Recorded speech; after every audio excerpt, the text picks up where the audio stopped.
bringing to you the most relevant content across all platforms. Business, legal, politics, health, lifestyle, and entertainment. Your source for all the news and updates in the greater Houston community from Texas and all over the world. Get informed and empowered with 𝓲𝓸𝓵 Media Network.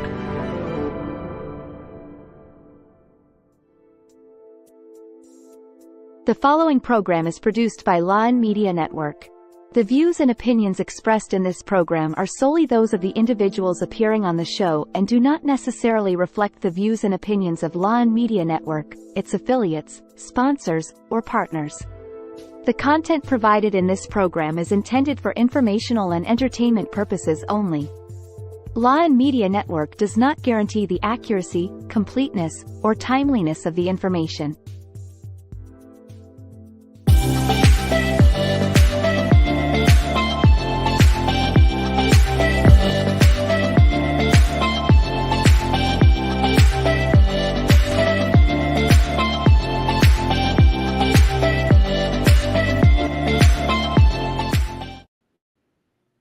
Good evening, everybody. You are live watching us on 𝓲𝓸𝓵 Media Network, either through our YouTube page or our Facebook.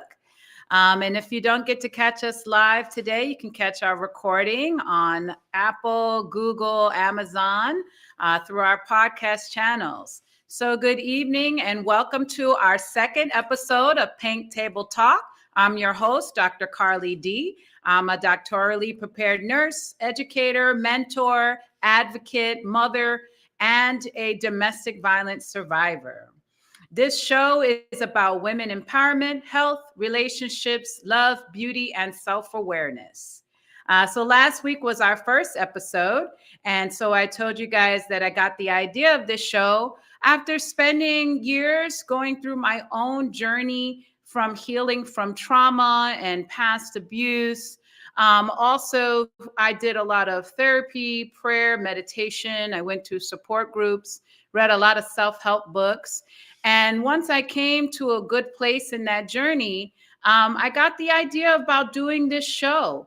I wanted to share the information and everything that I've learned with other women and people out there who may be going through similar things.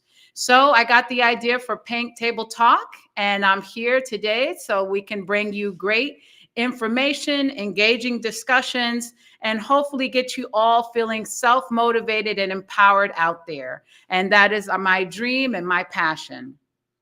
This upcoming season, we're going to feature topics with women entrepreneurs. We had a great guest last week, Yasmin Duncan. We're going to also get into parenting, dating, health. We're going to also talk about beauty. And then we're also going to dive into some deeper issues, such as domestic violence, narcissistic abuse patterns. We're going to also talk about legal issues in family court and listen to survivors and their stories and some of the experiences that they have been through and how they overcame those challenges. So I'm very excited for this upcoming season, and I hope you all tune in live each week at 7 p.m. CST or 8 p.m. for those of you on my East Coast. So let's get started tonight. We have a very special episode for you guys today. Joining us today, we have Sarah Galloway, who is a nurse. We used to work together at Johns Hopkins Hospital as new grad nurses. Sarah Galloway has worked in nursing her whole life. She started as a volunteer in a hospital at age of 13. She received her nursing degree when she was only 20 years old. Since then, she's gone on to earn her master's in nursing as well as a master's in public health. She's an advocate for people to pursue their passions and promote health. She understands the struggle of burnout in healthcare, and especially as being a single mother. And so she wants to work alongside those nurses and help and support them. She created her own company called Nurses Nurturing Nurses. And so it's to help people who are struggling, and she wants them to get their passion back, get that fire back for nursing. She's also experienced her own health and personal issues, but she's overcome those issues, and we'll hear her talk about those today. So I'm so excited to bring her here. She's a mentor, educator, and I'm happy to call her a friend. She also holds multiple certifications, such as legal nurse consultant, infection control specialist. She also is an instructor for BLS, ACLS, PALS, and EKG. So welcome to our show, Sarah. We're so happy to have you. Oh, hi. You flatter me. You earned it. You earned it. It sounds like you're just rolling off accolades, and it just sounds surreal. Well, thank you. Thank you for having me. I appreciate being here.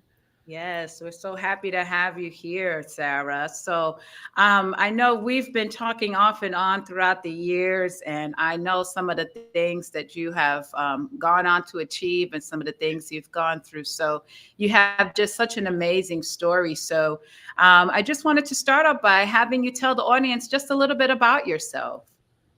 Well, kind of like you said, I did start out really young. I knew I wanted to be a nurse. It was kind of like, I don't know, a deep down desire inside of me to help others. So I started out as a candy striper, and saying those words kind of date me nowadays. But I was a candy striper in the hospital setting. I started out at the age of 18 or 13-ish. And God, I just started there and I loved it. I liked helping people. And back in those days, and I hate saying that too, we were allowed to interact a little bit more with staff and patients and really get to understand what it was to be a nurse. And I was like awestruck. I was inspired and I loved it. So I went on. Luckily, I was in a high school program that was called Math and Science Technologies, and was focused more on the health aspect of things. So I learned a lot. And so when I went on to college, which was right away, I already had a little bit of that basic education down. So I was able to earn my regular associate's degree by the time I was 20. Wow. Amazing. So, I know. When I say that, it still seems weird because I know many people that are never able to achieve that at such a young age. And yeah. I was such a baby nurse. Yes. I really was. I was naive. I certainly learned a lot. So I stayed working in the field for a little while before I went back and got my bachelor's degree. And then I went back again. I said I wasn't going to go back, but I did. We all say that. We do, don't we? So I went back and I got my master's alongside a master's of public health. At the time, I was a nurse educator for diabetes, congestive heart failure, kidney failure inside the hospital setting. And I so loved the public health part of it. So I went on, and now I've gotten more certificates. I've done lots of things. And where I had come from long time ago to now, it seems, how many years have I been in school? That's what I think. Oh yeah, we're all lifelong learners. I feel it never ends. The education never ends. No, it really doesn't. Right now, I'm doing a course in natural health practitioner. Wow.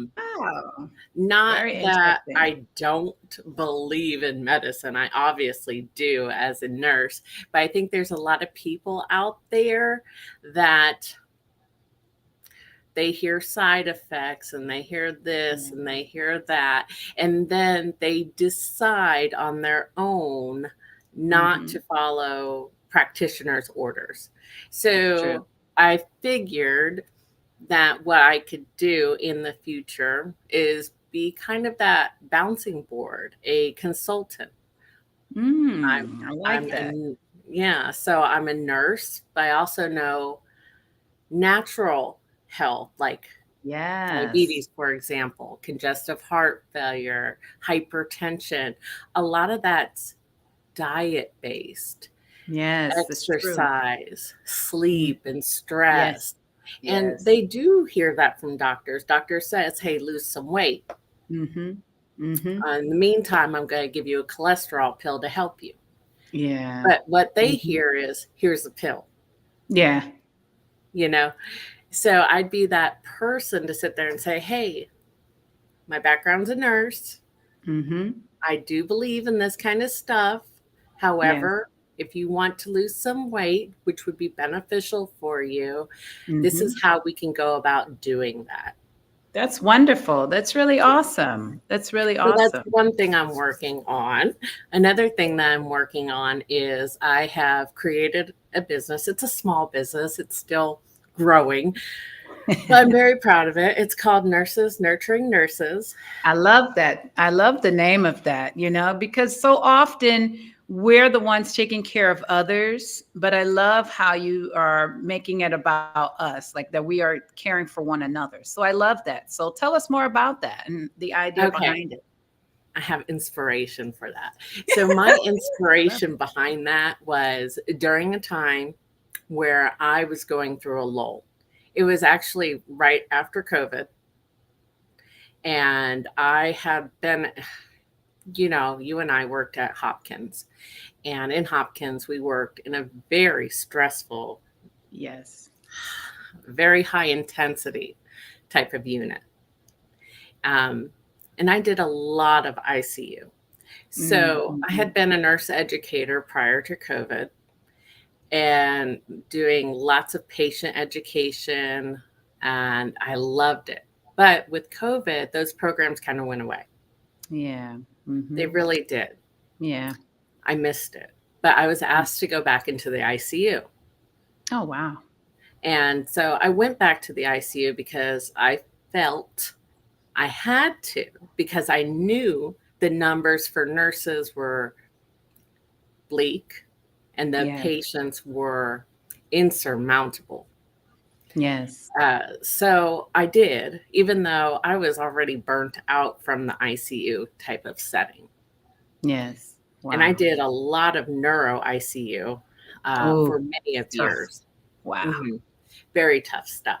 So I went back into the ICU, and where I live, I'm in West Texas, which is rural. We do not have some of the equipment, the, lots of life-saving stuff that we would be able to in a university setting hospital, big name hospitals in a city like New York City, for example, because I've been all over the country. New York City, for example, you turn around, you got 13 hospitals within a and I'm really not kidding. A mile radius. Absolutely. So when you're talking really small standalone hospitals that are shipping you patients from really rural, talking like towns of 1,000 people population, and you're the only kind of big hospital on a 3-hour radius, you have a lot of patients. And we had an overwhelming amount of COVID patients, and they were young. And if you notice about the rural setting population is difficult to manage. It is. It's so hard. They have a lot of comorbidities. Yes. We're going to go into our first break. I'm sorry, I want to get back to this. It's going to be wonderful. I love hearing about this. But we're going to go into our first break. So we'll stay tuned and hear more about Sarah and her nursing. Thank you.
you guys for joining us tonight, and welcome back. We're here with Sarah Galloway.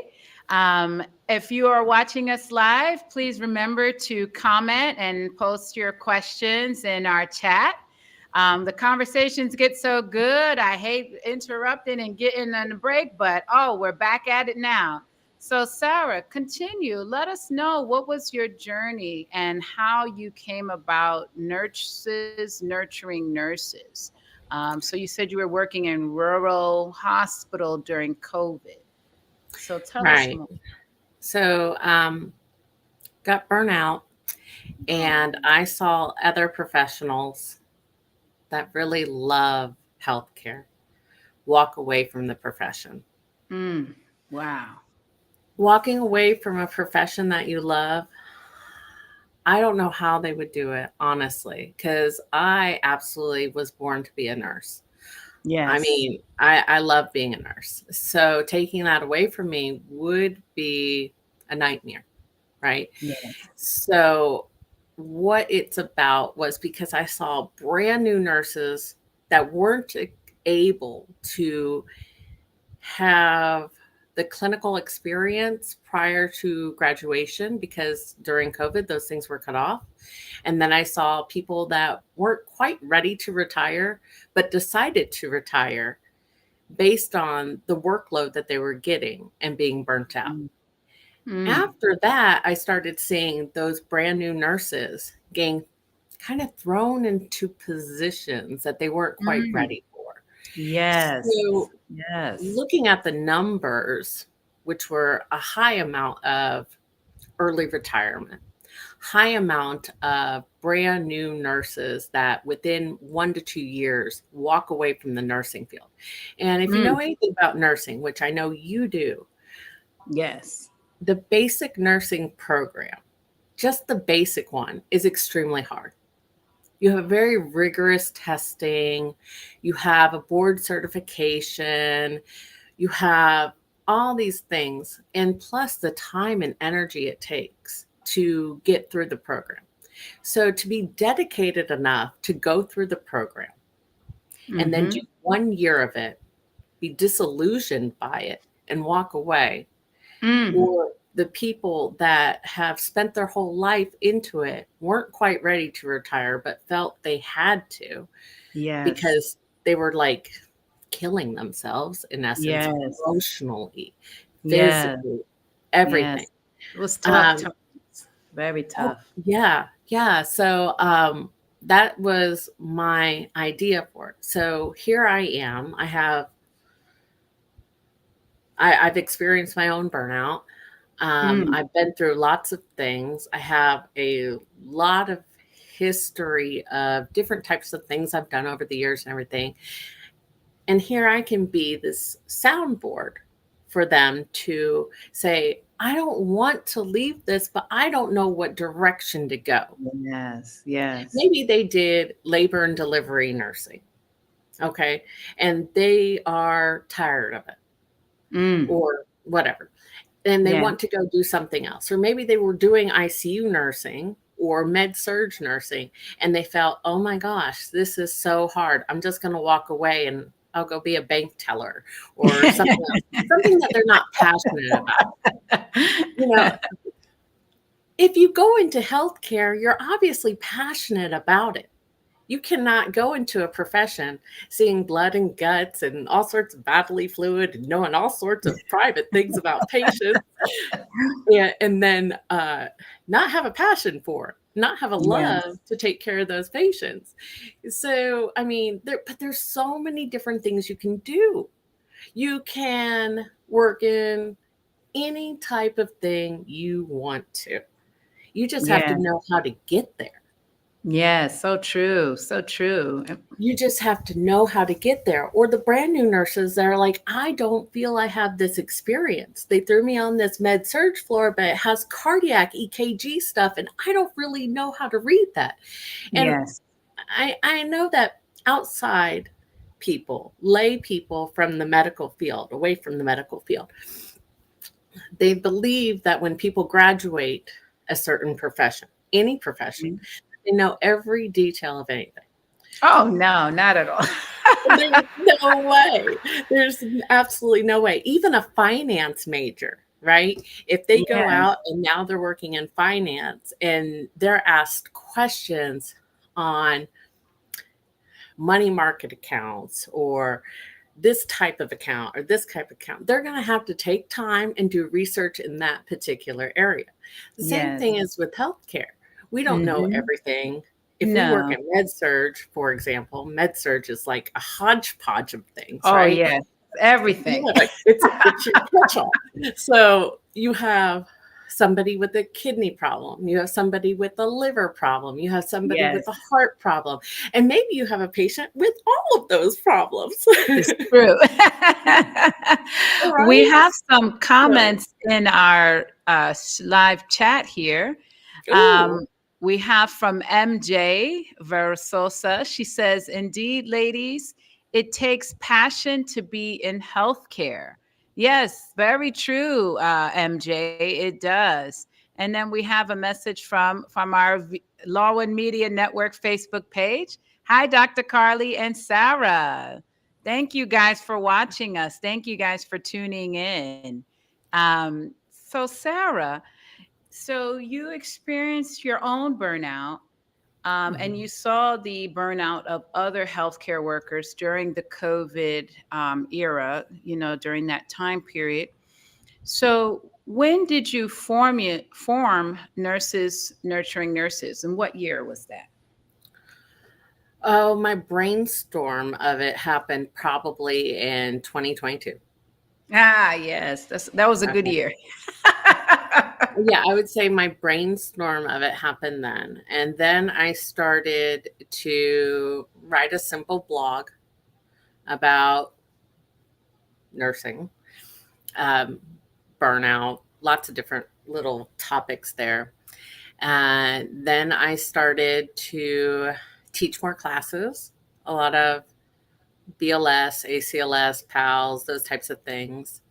I met a lot of people that were young or transitioning or just going into the medical field, getting their first CPR certificate, or new nurses that were required to get their ACLS or PALS because they were in a certain type of unit. And I met lots of people that would tell me, I'm not ready for this. How do I do this? I want to learn about vasoactive drips. Do you teach a class on this? Can you help me understand EKGs? And sure, I can do that. I did Yes. ICU for a long time. I was really good Wow. at it. Yeah. And I even I did a little bit of stuff over at our community college. Wow. I was an associate professor there. So I said, you know what? Sure, I can. And I started doing those little things on the side along with working because I'm a single mom. So Yeah. I kind of have to still work full time. I can't do that 100% of the time. I wish I could, Yes. but I'll tell you what, education does not pay the bills. It does. It's rewarding. It's very rewarding, but it doesn't pay the bills. So I would do that I would work like my full time, which is 3 days a week. And then I would do those things on the side, hold these classes and everything. And I'm like, this is really good. Single So then I moms are started, hustlers. yeah, we are, aren't we? Yes. And then I started posting some videos on, like, for example, the first start of an EKG, you have to know that there's the graph paper. And what does that particular type of graph paper mean? What is those voltages, those milliamps, and all the other stuff? Oh. What is that? Because that's part of knowing an EKG. That's a very basic first step.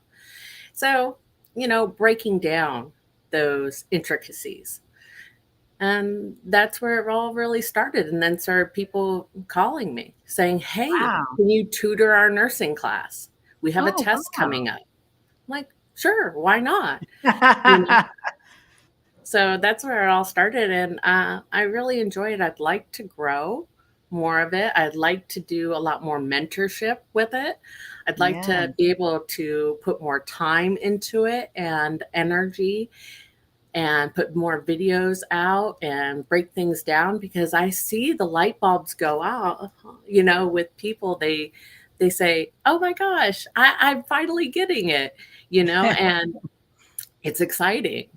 Yes. And that's what we love as educators. We love when they finally get it, when we see it click, Yeah. And so for us, that's my reward when I'm educating someone, is seeing them finally get it and walk away with something. So so how can somebody get in touch with Nurses Nurturing Nurses?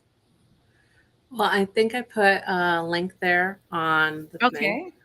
Okay. I have a couple different places you can find me. You can find me at, oh, you can Someone's hear my excited. dog. Yeah, I have a dog. I love my dog, but if he hears something out there, He's gonna cheering bark. you on. He's cheering you on tonight. I guess so. Don't mind that. She's really a big baby, I promise you that. But I of course I have my LinkedIn, I have Facebook, I have Instagram, I have my Twitter, which is now is X. I have a blog. So there's many places that you can get a hold of me. Oh, excellent. Be happy to assist anybody.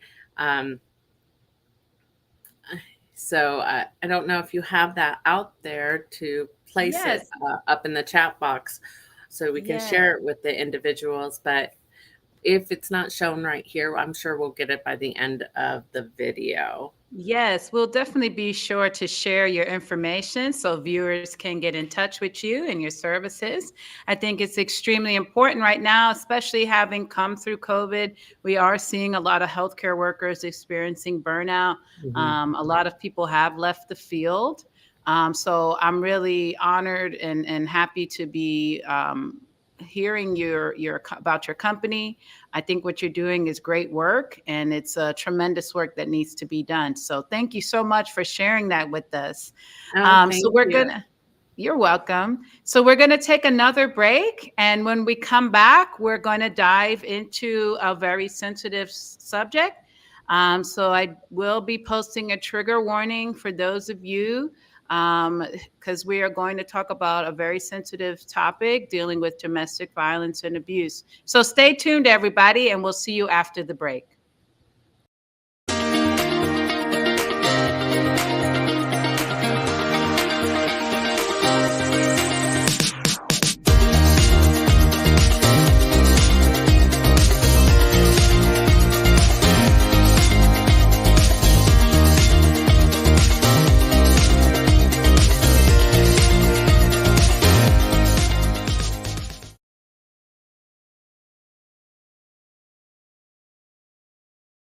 In a world filled with fleeting moments, there's beauty waiting to be captured. My name is Christian, and I specialize in immortalizing your most precious memories, from elegant weddings to vibrant events and timeless portraits. I'm here to make every moment unforgettable. Let me tell your story through the lens. Contact me today and let's create magic together.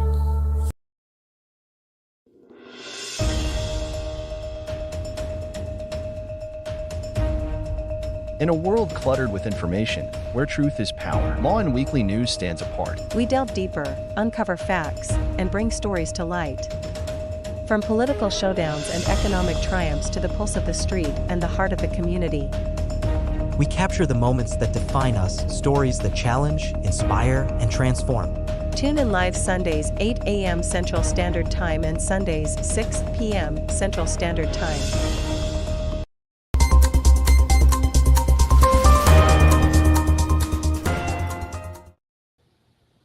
Thank you guys for tuning in tonight on 𝓲𝓨 Media Network Live.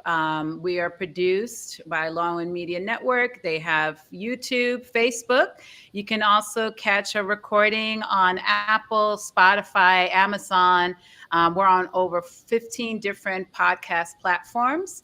So we hope you can join us live each week. But if you can't catch us live, you can listen to the recording. So we've been talking tonight with Sarah Galloway, who is a nurse. She's also a business owner and a single mom. So Sarah, you and we had some deep conversations over the past few years. You and I have shared similar struggles when it comes to dealing with domestic violence and post relationship abuse as well. So can you tell us all about your experience with domestic violence and how you survived that? Yeah, so I think one thing is people look at me and they see a person on the outside who's raising my daughter, working, a professional, doing my thing, right? Yes. They don't look at you and say, you look like a certain type of person, you know? Yes. Yes. Which is fine. I don't want to look like anything. I just want to look like myself. But when you have stories of things that have happened to you, or like I was working when things were happening, and it was really, really difficult because being a professional, I felt stupid. Like I should have seen warning signs.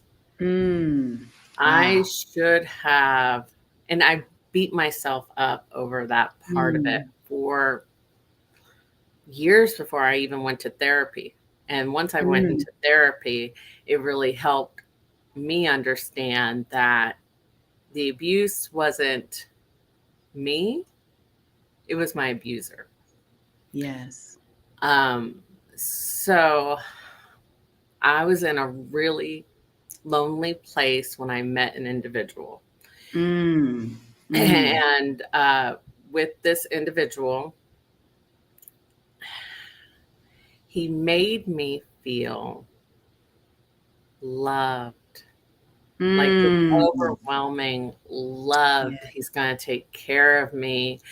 Like, but it was all like a facade.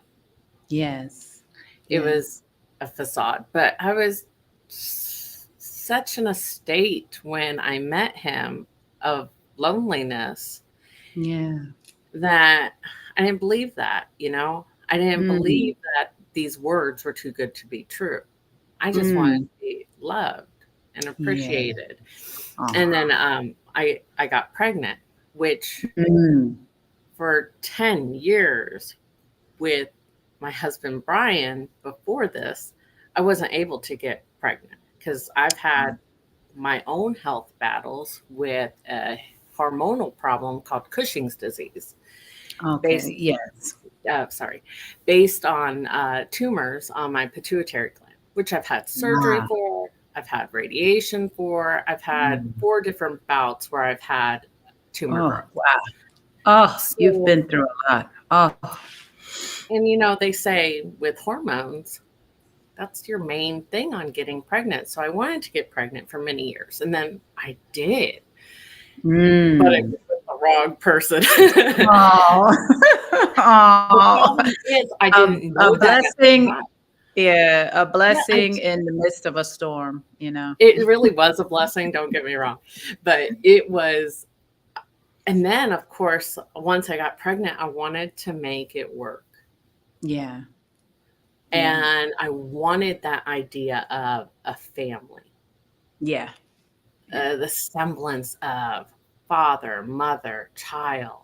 That the American dream. I really wanted that.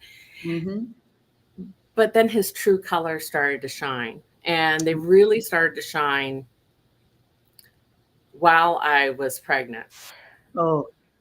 And if you read articles, and I didn't do this until way later, but domestic violence tends to beef up during pregnancy. Yes, it's true.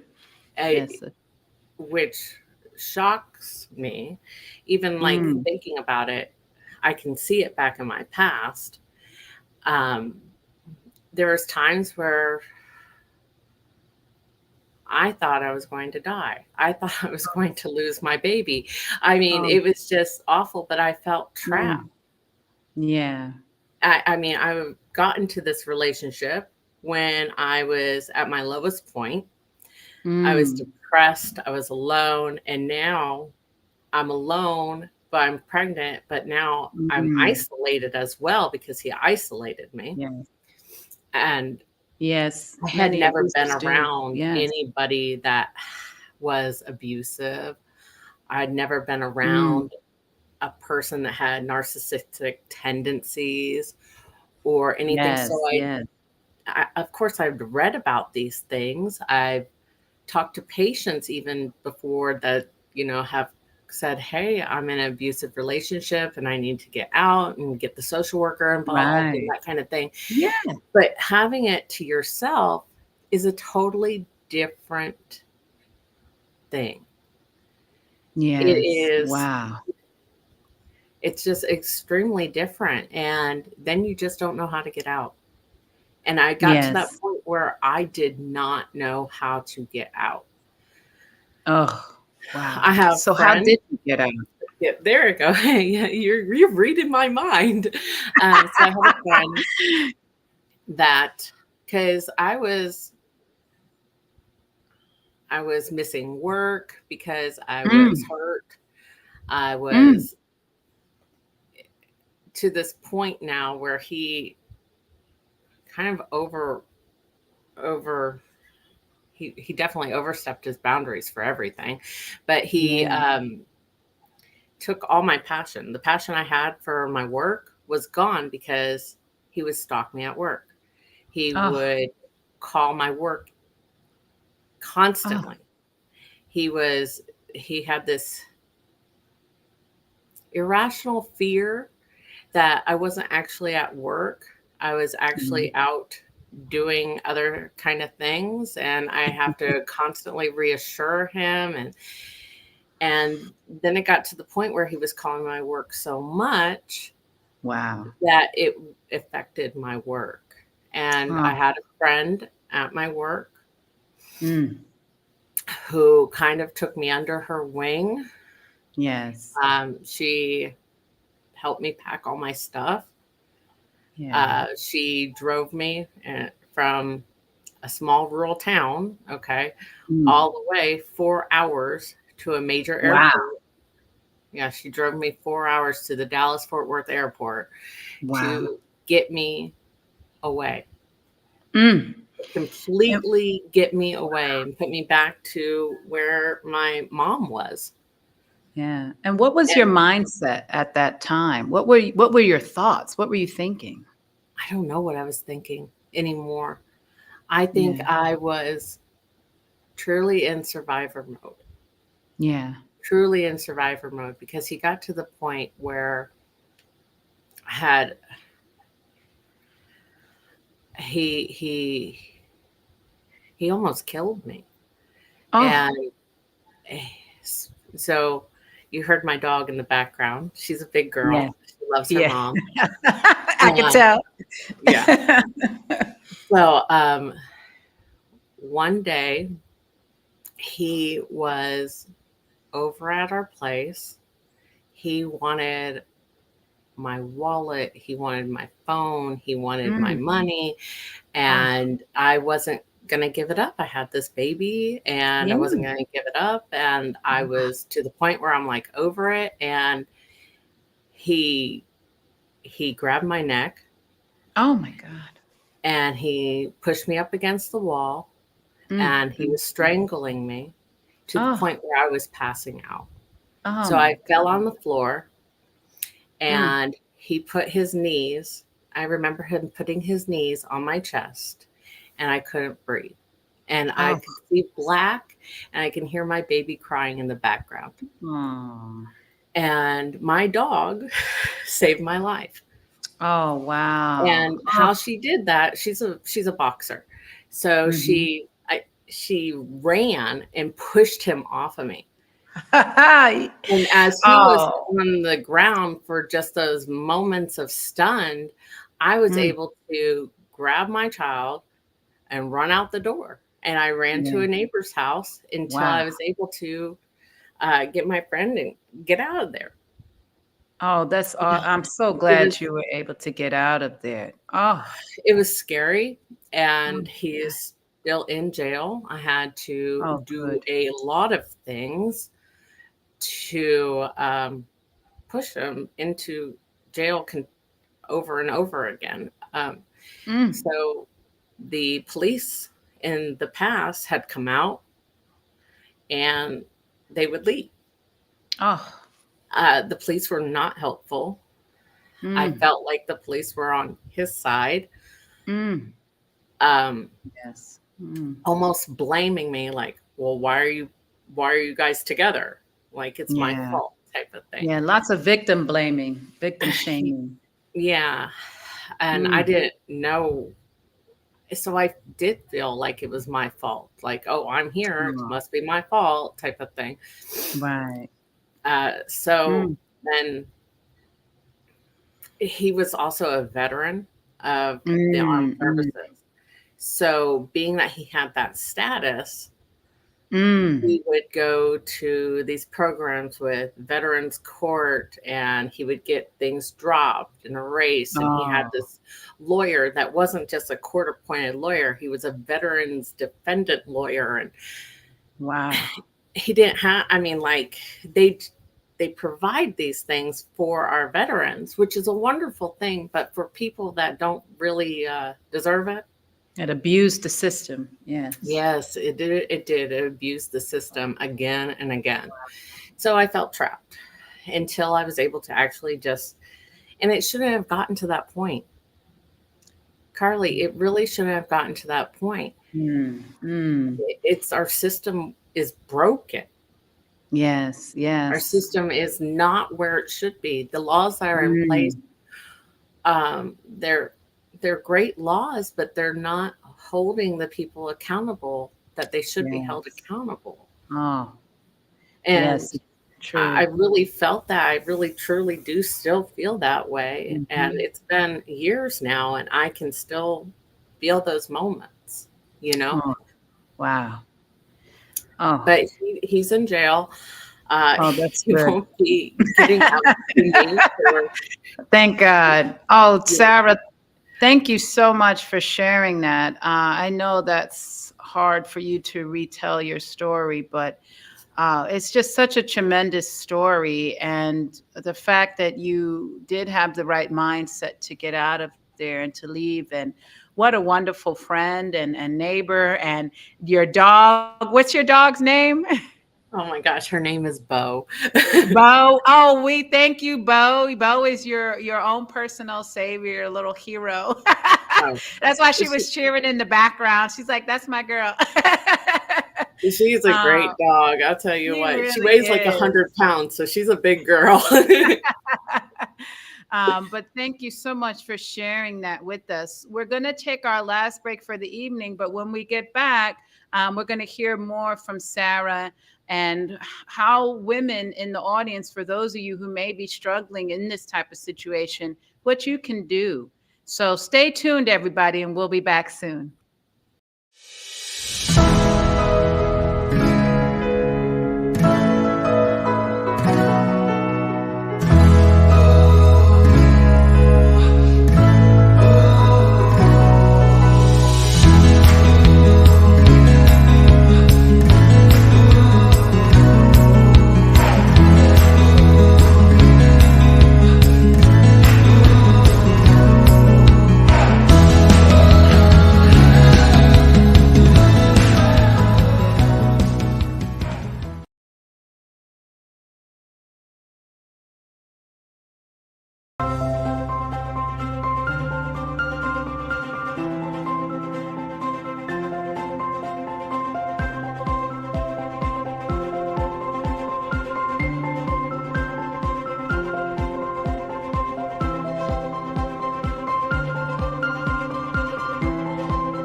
Welcome back, everybody. We just heard the tremendous and courageous story of Sarah and her experience with domestic violence. Like I said, it's a trigger warning for those of you who may be going through that, or this may be a sensitive topic for you. But today we've had such an engaging and wonderful discussion today with Sarah. She's overcome so much, from personal struggles to her own health issues, to being a tremendous and wonderful single mom, to her beautiful daughter, and to running her own company.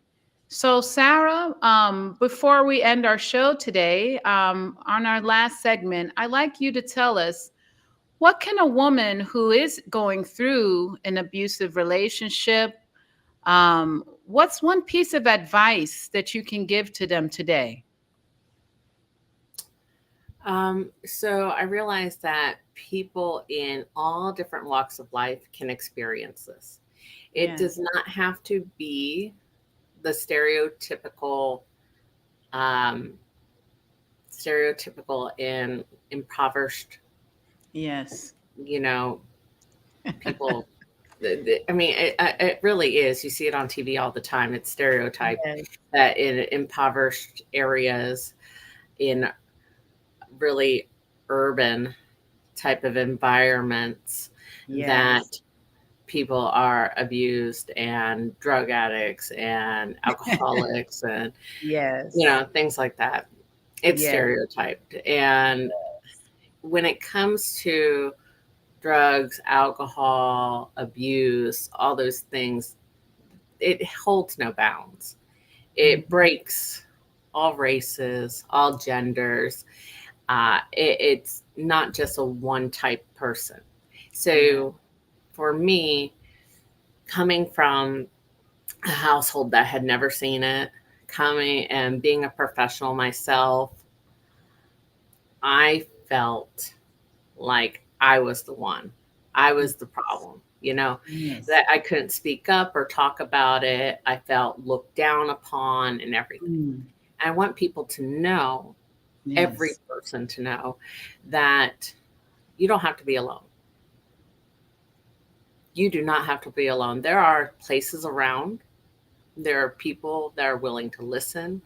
You are not the problem. Your abuser is the problem. That you can get through it. You can stand on top. You can be the bigger person and save yourself.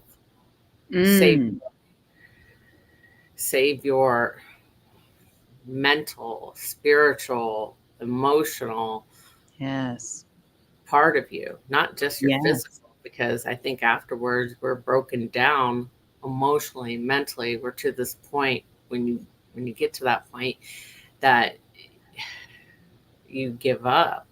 You don't have to give up. And even if you get to that point of giving up, you can always turn it back around. Always turn it back around. There's always something to live for. There's always something to get you through. And, I think people look at this like going to shelters or starting over, going back to your parents' house. They look at it as a negative thing. It's true. It's not negative. Whatever you can do to save your life is not negative. I was 32 years old when I turned back and went to my mom's house. Wow. And I had to literally start back over. That's nearly 10 years ago now. And close to what, I had to start over again. I had to start fresh, and that's okay. And I felt bad about it. I did. I felt bad about it, but I had to. At least I had that person to go to. And same thing with shelters. When women go into shelters and everything, they feel like they're not worthy. Yes. They feel ashamed to go into those Yeah. places. It's almost like a re-traumatization. It's like after getting away, now they're going through the shame and the guilt of leaving and going into those places. There was a lot of shame in it. Yes. Honestly, I felt Yeah. like, well, I should have my stuff together. Right. Yes. At Yes. this Yes. age, and I should have my stuff together. What's wrong with me? And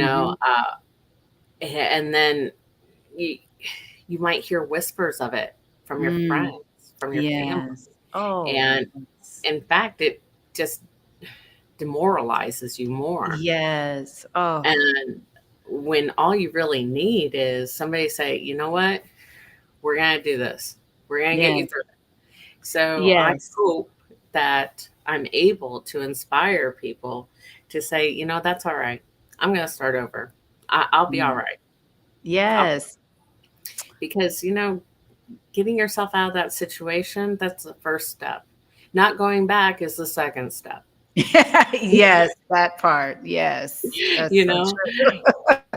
Leave your past in the past, keep walking forward. Yes, so true. Oh, Sarah, you are an inspiration and you are a courageous and a brave woman, and you did it, and I know it was tough and it's hard. But you did it, and look at you now, and you and your daughter are doing so well, and you're successful, you're inspiring and educating others. We have some comments here. We have a comment from Eileen Lego.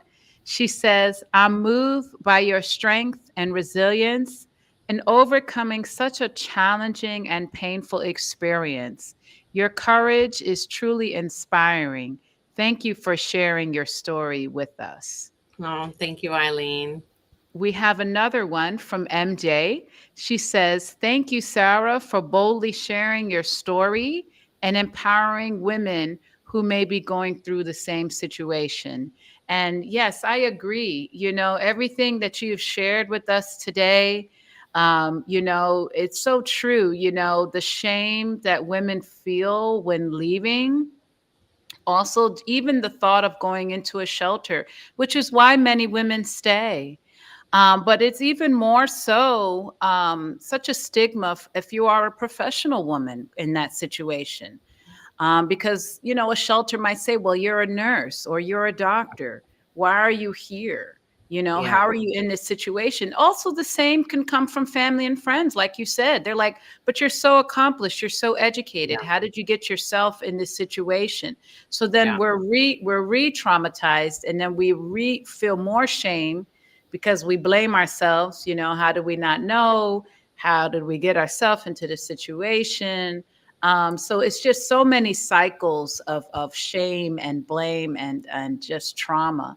That it's so tremendous that you were able to overcome that and be who you are today. So I really appreciate you sharing that with us today and your journey. Well, thank you. And I did hear that a lot. I heard, but you're a nurse. I started going back into nursing at just a simple nursing job.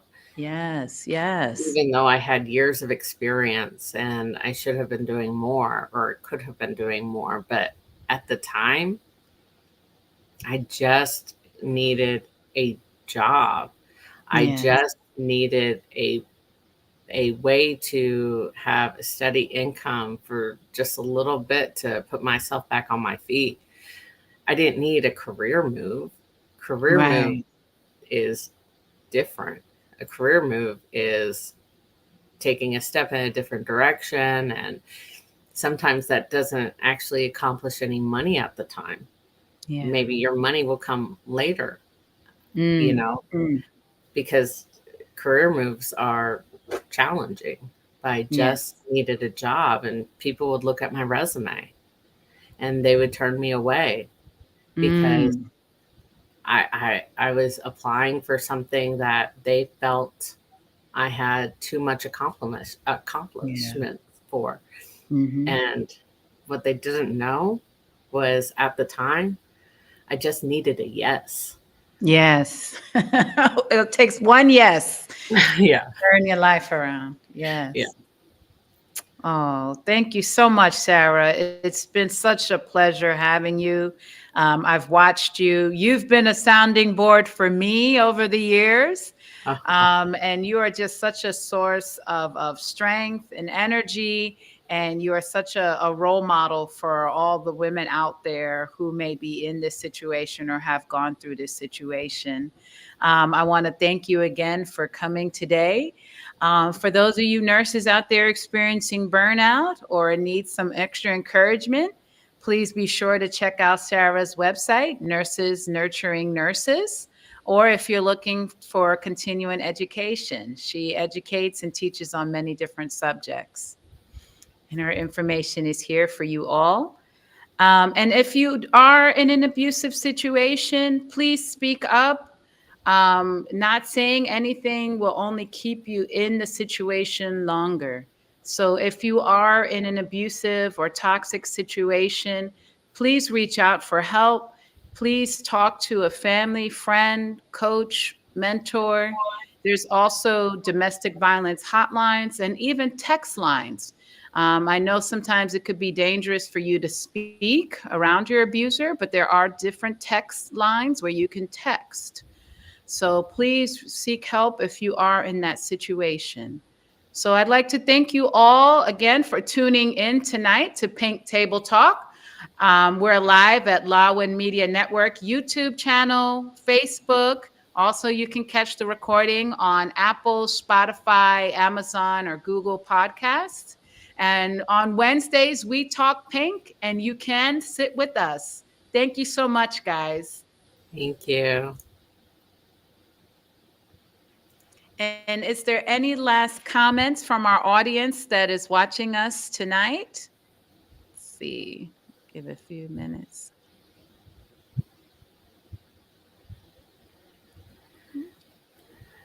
So if you're watching live, be sure to comment and post any questions you have during the show. We have a comment from MJ. She says, great show. Thank you, MJ. She's one of our great supporters. Okay.